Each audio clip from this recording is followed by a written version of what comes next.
choreography, as stated, is lyrical. So it's going to have some jazz in it, some ballet in it, a beautiful blend of everything. It is introductory to beginner level, but it's great for those that already have some technique.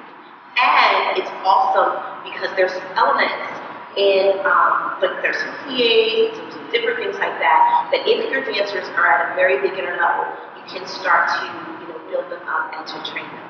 Most importantly, you want to make sure that as this is a worship dance, they're connecting their heart to the choreography. Now, I'm also going to say this again, you do not have to apply this choreography to this particular song, all right? This choreography you can take and use at will. It is a building block choreography. I like to call it the building block choreography. Basically, you start off with one dancer, and then you're going to keep adding more dancers in. This is great because it takes a lot of the stress off, because a lot of choreographers think that you have to, have a different movement phrase for every single part of the song, and that's not so. This song has a beautiful motif, which means it has a theme. And the theme is very just breathy movement. And because we want our voice to echo, we're going to be repeating some of the choreography. But again, you're going to be adding in dancers. You guys can do it in different directions. And it's going to be a beautiful, beautiful, beautiful piece. So I'm going to show you the choreography for the first part. The first part can be done, my suggestion is that it's done at least 3 times. Meaning it's done first as a soloist, then possibly a duet and a trio, and then adding on maybe 1 or 2 dancers during the 3rd time. Again, as you're bringing in more dancers, you want to change the directions. So I would suggest 1 dancer, they're bringing in 2, they're doing it in different directions. They're bringing in 3, they're doing it in different directions as well. And play around with it, be creative, design the dance. Right? Don't just think about the movement, but you want to think about placement. You want to think about rhythm and tempo. You really want to stretch out in your dance musicality. All right? So I'm going to be kind of in a diagonal position. When you start off your dancer, you can start her off or him any direction you would like. But I'm going to be kind of on a diagonal so that you can see. All right? So we're going to step out. We're going to step back. On the right leg, the left arm is going to move back, so it's going to look like this. This arm is just here, and what this arm is doing now, you can have the arm to the side if you want. I like to keep it here because it keeps the dancers from having from making the arm unified, right? Everyone should have the same arm or the same look. Okay, so you have 1, 2. Head is going out and lifting up your heart and your eyes into the hills, to the Father. You have 1, 2. Step together. Step back on the left leg now. 3, 4. So you're offering, you're talking to Him. Now these arms, you can do this, anything you want. So from the beginning, stepping back with the right leg first, left arm goes back, then switching sides, stepping back on the left leg. 6, 7, and 1, 2, and 3, 4. After this, you're going to take a demi-plie to the back. 5, 6. Now you're going to take a half turn. 7, 8. These arms, you can do these arms, the arms can be down if you want, entirely up to you. From the top. 5, 6, 7, step out on the right, and 1, 2, and 3, 4, and 5, 6, 7, 6. This will become a 6, okay? Now, after that, we're going to step back on the left leg. Right arm goes back. So, same movement here. Okay? As the beginning. So we're repeating the movement. Very worshipful, right? Anytime, most of the time that you find scriptures in the Bible that talks about the lifting up of the hands, there's a lifting up of the hands Hebrew translation, that means worship.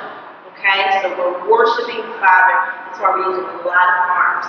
From the top, adding all of that together.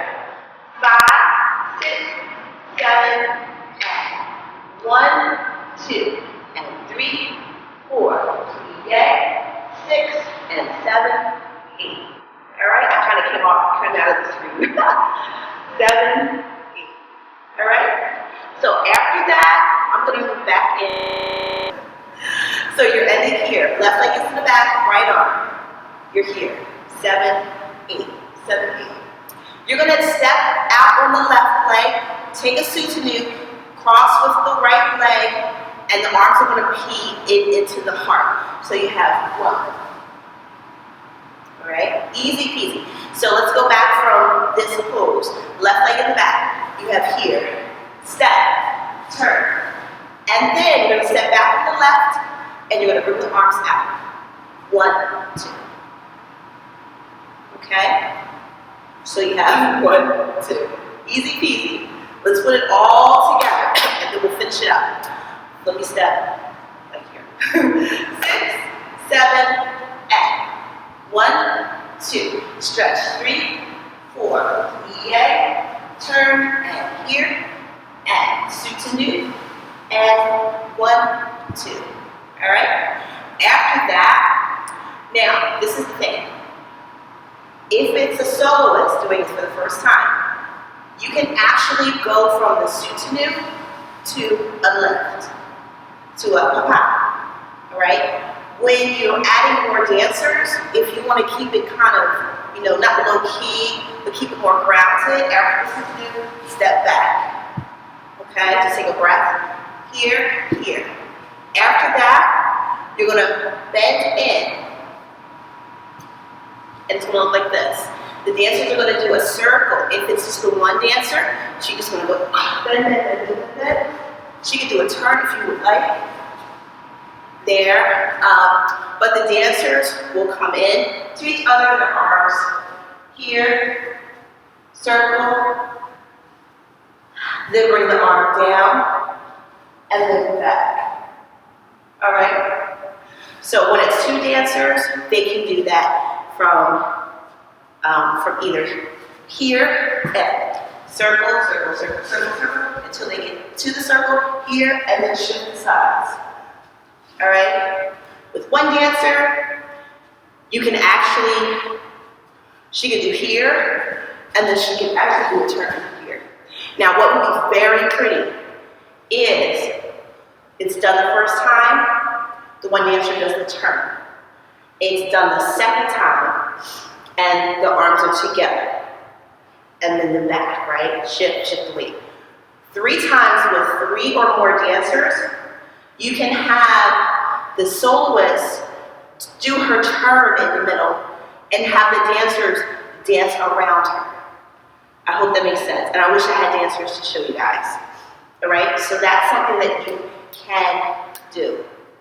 All right? So I'm going to do it 1 more time for you.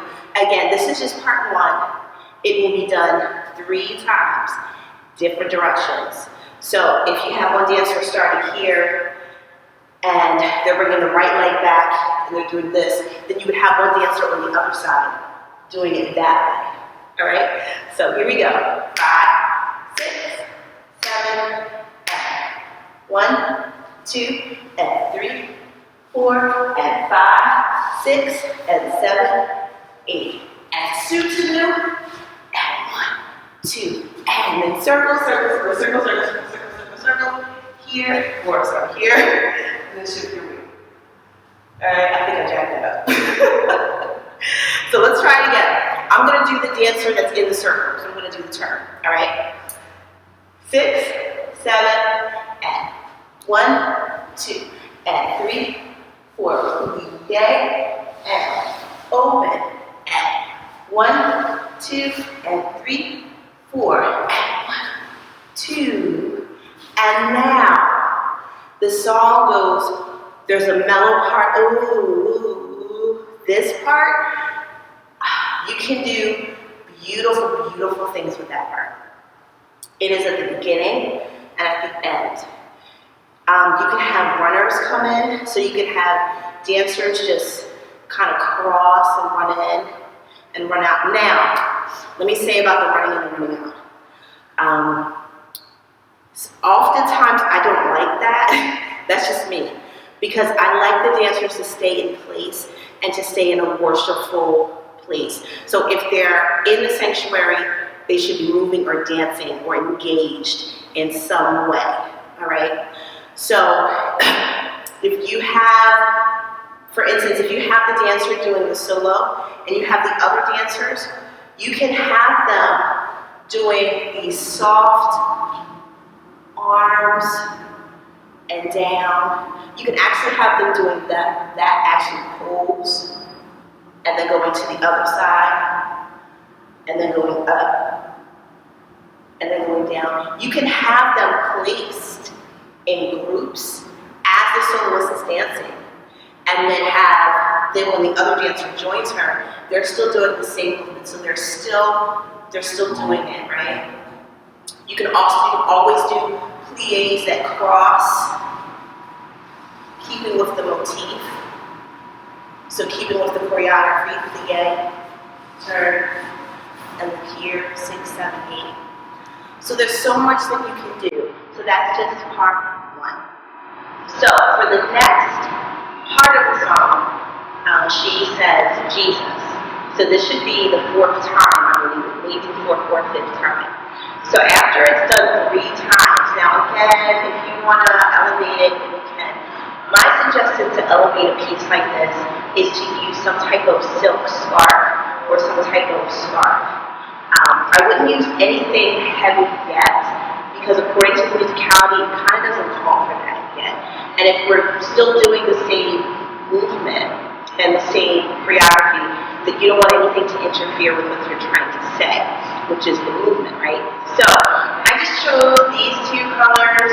You know, they are kind of Christmas, traditional Christmas colors. You can use 1 or 2, or it doesn't have to be this small because this is for children. But you know, they can handle more than we think. What else can I tell you? So now, another thing is, for this piece, for this part, I would suggest everyone doing it the same way, right? So you have a uniformed voice and a uniformed look. So everything is now in unison, all right? So, doing the same choreography, we're going to step back with the right leg, left arm moves back, this will just be right here. So you have 1, 2, and 3, 4, and 5, 6, and 7, 8. I stepped on it. Let's try that again. See, do me? You don't want it to be too long. So what I'm going to do is I'm going to double it and grab it here. Alright? Now you can also, if you have like finger streamers or something that has elastic to attach to your fingers, then you can definitely use that. But I'm just kind of right. Alright, so here we go. 6, 7, 1, 2, and 3, 4, and 6, and 7, 8, and 1, 2, and 3, 4, and turn. And then whatever you want after that, you can do side to side, you know, whatever you want to do after that. Alright, so that's my suggestion for the key.